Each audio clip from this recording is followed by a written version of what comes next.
受伤痊愈后的小奇迹终于出外场了。只见仔仔叼着竹笋气定神闲地巡视场地，金海高启盛同款六亲不认的步伐秒杀全场，能看出小家伙养伤那段时间属实憋坏了。不过短短半个月没见，小奇迹竟看起来比之前还要圆润，白白胖胖，毛发锃亮，一整个颜值飙升。作为宠粉的顶流小熊，他先是来到游客面前表演吃播，没一会又趴在墙上向姨们展示新技能，一个360度的转圈可把仔仔骄傲坏了。从小奇迹合不拢嘴的笑容就能看出，他已经完全适应了国内生活。其实小奇迹刚回家时也是同样活跃，即便那时候的他还在隔离检疫期，但每当去院子里晒太阳，宝贝永远是最调皮捣蛋的那个，不是踩着小水池，就是和奶爸捉迷藏。好不容易能有一个独属于自己的小院，这小子更是彻底放飞自我，在外场来回疯跑，压根停不下来。模仿秦韵滑草和熊熊翻滚更是轻轻松松，还因为玩得太过投入，连饭都忘记吃，只好由奶爸奶妈喂到仔仔嘴里。不仅在家肆无忌惮的疯玩，和爸爸妈妈一起在滑动的那段时间，小奇迹也是活泼开朗的性格，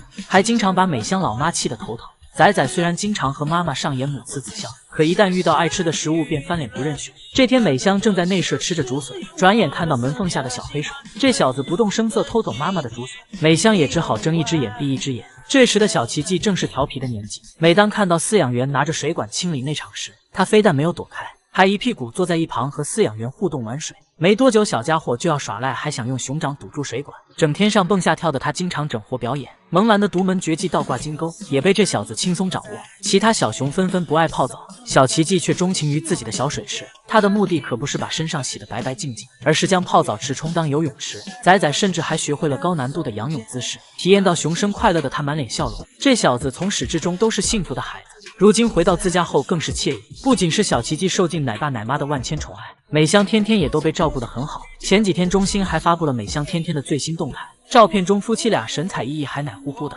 天天一看就是个帅气小伙。美香也依旧是那个貌美如花的公主，看来他们的养老生活也很自在。而看到小奇迹和美香天天如此开心，为他们牵肠挂肚的姨姨们也终于放心了。萌兰和花花两大顶流登上微博之夜，南有花花，北有萌兰，作为熊猫界的话题顶流显眼包，作为公认的显眼包，兄妹俩有多会整活？萌儿作为阳光开朗大男孩，智商超群的他活力满满，一大早就要为游客表演一字马，甚至粉丝没到这小子就做好准备姿势。看到熙熙攘攘的两脚兽后，萌兰率先巡场一周，跑步的同时还不忘摇头晃脑，合理怀疑他已经得知自己登上微博之夜才这么开心。作为一枚四川熊的他，在首都待久了，身上也愈发有老北京大爷气质。其他小熊猫塞牙时龇牙咧嘴，与众不同的萌儿学着两脚兽的方式，用一副大佬的坐姿认真剔牙，这场面像极了大爷吃完饭拿着牙签剔牙，还坐在街口听人讲八卦的样子。默默儿熊皮大衣后真的没有拉链了，一心要迷倒姨姨的萌兰，动不动就向两脚兽展示钢管舞。只见这小子趴在柱子旁边来回摆动，还时不时的扭起来屁股展现妖娆身姿，电臀舞更是不在话下。若是换个音乐，粉丝都得以为来错了地方。只可惜萌兰有时候用力过猛，一下子从小板凳上摔下来，这小子差点失去熊生最大的快乐。负责搞笑的萌兰为姨姨们带来欢乐，每天都兢兢业业整活，只能说登上微博之夜可是萌儿应得。而花花虽然表面上温柔似水，实际上却是个不折不扣的显眼包。狗仔一挖，女明星竟然全是笑料。本以为看起来白富美的花花会很讲卫生，却不料她连自己刚拉的红薯很感兴趣，还熊熊碎碎的上前摆弄，生怕被两脚兽拍到女明星的黑照。身材短小的她运动天赋极强，其他小熊早已征战沙场的年纪，宝宝花却像个小王八般躺在地上翻不了身，即便小脚丫拼了老命扑腾也无济于事。人小鬼大的花宝鸡胆子也很小，每次和弟弟排排坐吃竹子时，只要一听到异响，反应最大的定是花花，连荷叶都被姐姐吓了一激灵，小家伙瞬间社死，只好干饭掩饰尴尬。显眼包花花就连洗个脚也是名场面。只见宝贝正趴在水池边喝水，突然萌生出洗脚的心思，可想象和现实终究是相反的。大脑袋的他刚把脚丫伸进去就摔倒，甚至还是大脸先招的地。此刻的花花恨不得找个地缝钻起来。熊猫圈两位顶流显眼包的称号实至名归，难怪能打败一众娱乐圈明星登上微博之夜。大熊猫的相亲能有多奇葩？最近长隆的大美熊萌萌到了适婚年纪，园长千里迢迢为她招来上门驸马家和，本以为又将是一场绝美爱情，没想到俩熊的见面方式就很狗血。饲养员特意为萌萌播放相亲对象的 VCR， 就连现场都有种难以言说的氛围。看到姨姨们吃瓜的目光后，美女有些害羞，再看一眼屏幕上的大脑袋，吓得她灰溜溜逃跑。抓马的是萌萌弟弟酷酷趁机溜来，这小子目光炙热，一个劲盯着姐夫看。吃胡萝卜的同时也不忘抬头欣赏，不懂就问熊猫界这么会玩吗？而每当有熊相亲失败的事件一出，川川就要被拉出来全网嘲笑。当年这小子坐着飞机风风光光去相亲，结果没一个女熊看得上他，只好原路退回。不明所以的两脚兽看到机场出现熊猫，还以为是哪位旅外国宝回家，结果得知真相后直接蜡笔。这晦气干了这么多年活，头一次见原封不动抬回去的，果真是杀熊诛心。同样大熊猫亮亮也是去做上门女婿，虫洞的1到6顺任君选择，结果这小子看上了丈母娘星星老祖，意识到不成的他隐藏爱意，看上5顺丁丁，可不同意的丁丁直接对凉凉大打出手，接连碰壁的亮亮封心所爱，成了一心干饭的修仙男熊，而风流倜傥的金虎也被女熊嫌弃的不行。月亮的奶妈拿着胡子的照片给他看，小美妞仅仅是抬头看了眼便直接沉默不语，但月亮看到其他男嘉宾的照片后，却是另一副面孔，会开心的嗯嗯叫。不死心的奶妈又拿出金虎的写真试探，看不下去的月亮直接摆手拒绝。舅舅祝孤生的玄学还遗传到侄子。小白天本来是萌兰的未婚妻，俩熊还没擦出爱情的小火花之时，萌儿就被大哥偷塔。萌大在奶妈们的合伙助攻下，隔着铁丝网和小白天来了多次眉目传奇。萌兰本来就因为血缘关系身边全是亲戚，好不容易有个即将到手的媳妇，结果彻底没戏。然而熊猫圈相亲最大的瓜还得是美兰和她的8个骑士。当年的她貌美如花，是个好苗子。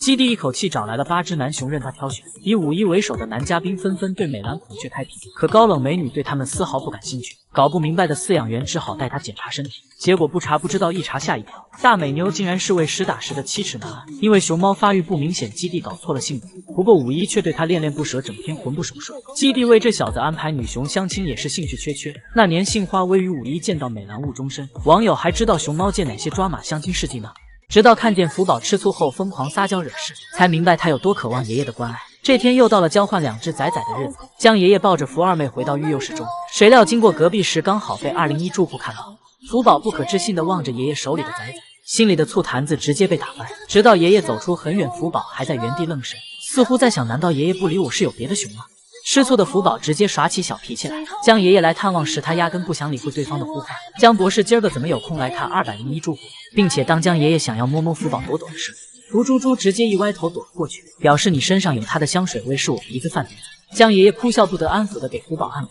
又絮絮叨叨的哄了孙女很久，福宝才勉强消气凑到爷爷身边坐下。但为了确认爷爷们对自己的爱，福宝会经常撒娇闹事，获取江凤爷爷的关注。有时福猪猪大半夜也不睡觉，只为和最爱的爷爷多一些相处时间。看到江爷爷后，福宝立马来到对方身边，背过身不断蹭着栏杆让爷爷给自己按摩。江爷爷宠溺的按了很久才催他去睡觉，可无论怎么催，福宝依旧撒着娇表示自己不想去。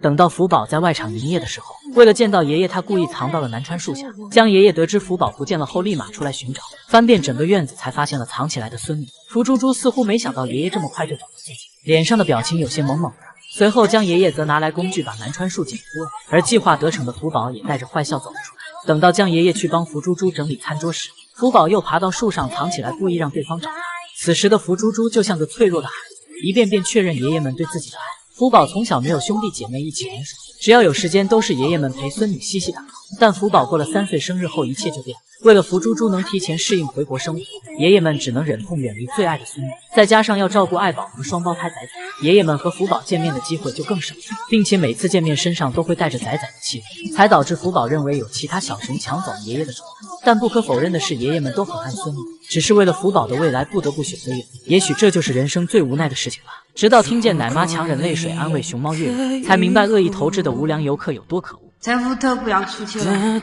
出去他们拿东西打你，你又不能骂他们，我也不能骂他们，那咋办呢？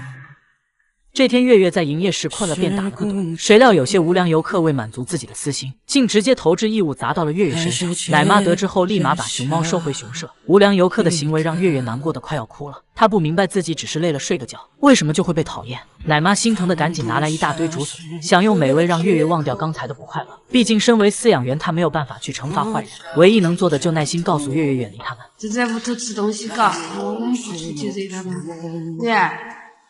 有没有？哈，是哦，听懂了哈。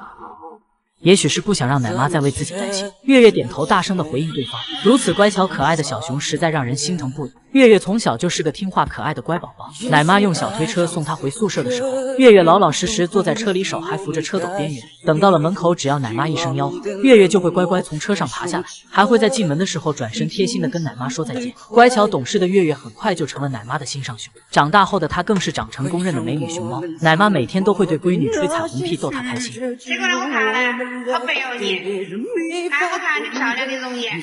我要漂亮，哎呀，好有才。听着奶妈一个劲的花式夸夸，月月边享受边对着镜头不停摆造型，最后在夸夸声中害羞的把头埋在肚子里。在奶妈爱的呵护下，月月完全不像是30岁的高龄熊猫，然而就是如此乖巧漂亮的熊孩子，却遭遇了她生命中不该承受的痛苦回忆。尽管有大熊猫被恶意投掷后不幸死亡的新闻，但各种不文明现象仍旧屡禁不止。动物不该成为满足自己恶趣味的工具，如果不爱，请别伤害。大熊猫不仅是国宝，更是大自然的瑰宝。希望游客们能够文明观猫，不要去打扰这些可爱的精灵们。熊猫们知道自己的国宝身份后有多嚣张。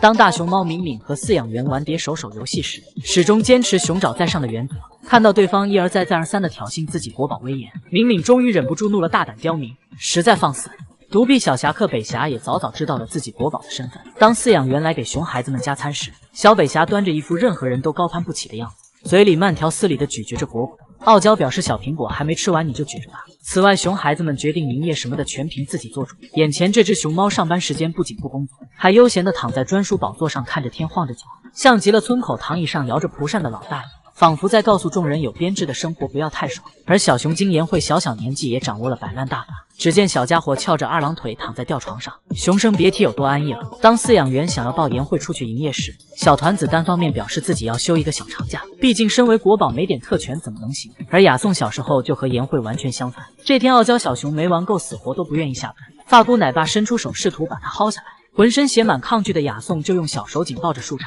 大喊我可是国宝，我有自己的想法，然后一把将发姑奶爸的手扒拉开。不过有时大熊猫也会因为太过嚣张而翻车。这天萌二和黄连奶爸再次上演极限拉扯，一脸生无可恋的奶爸拿着窝窝头劝二小子吃饭，而傲娇的萌二故意虚晃一枪就是不接，谁料黄连奶爸直接选择摆烂，把窝窝头扔给萌二后转身潇洒离开。二小子不以为意，还摆摆手表示慢走不送。结果萌二左等右等，迟迟不见对方回来哄自己后，才明白自己玩过火了，只能灰溜溜捡起窝窝头吃着，嘴硬道我可是国宝，傲娇点怎么了？而国宝们不仅傲娇，就连遇到社死也会当场发脾气。这天虫洞爱姐不小心从木架上摔下来，还刚好被周围的姨姨们看到。自觉丢熊的于爱恼羞成怒，冲奶妈扑了过去。奶妈憋着笑一把抱住了张牙舞爪的爱姐，谁料于可也凑上来帮妹妹拖住对方，结果奶妈一手一只直接将俩熊孩子击退。这下爱姐国宝的面子是彻底掉地上了。不得不说，熊孩子们实在是太可爱了。